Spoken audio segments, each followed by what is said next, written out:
I run a legal clinic for low and moderate income entrepreneurs, and we provide free legal services to those entrepreneurs that are seeking to start up or expand their businesses. And what we will do is make an assessment of all the legal challenges that they're going to face, and we will try to walk them through those challenges. We had a client come to us, and she wanted to start a van service that would transport families of people who were incarcerated in the state prison to the prison to visit their loved ones. This population tends to be a very low-income group of people who have difficulty finding transportation on their own. She would purchase a 15-passenger van.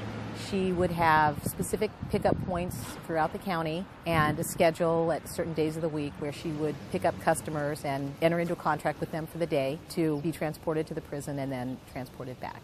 She started out gung-ho. We were really impressed with her as a client because she had a business plan, she had the passion, she was really in contact very frequently and wanting to know what the next step was for her. Because this client was in an industry that is highly regulated, that is the transportation industry, she was subject to, of course, a huge array of regulations and restrictions on top of the standard restrictions that she would face as a business. And we really tried to help the client with it. It took years to get through all of the different stages of the process that she would have to comply with to start the business. One of the most difficult ones, and the one that we ultimately never made it around, was for her to be approved by the California Public Utilities Commission, the CPUC.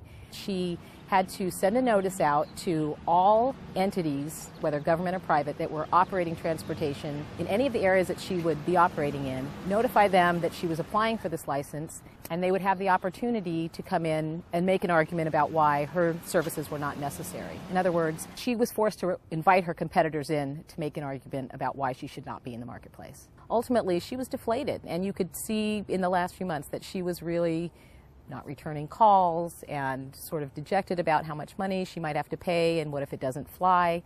I felt like we approached this mountain together. We all stood looking up at it, and she was really willing to scale it. And so it's disheartening to think that ultimately we never even made it to the top. And what that meant was not only an entrepreneur that never got started with a good idea, but employees that never got hired, support staff that never got hired, and families and friends of an underserved population that didn't get the services they could have used.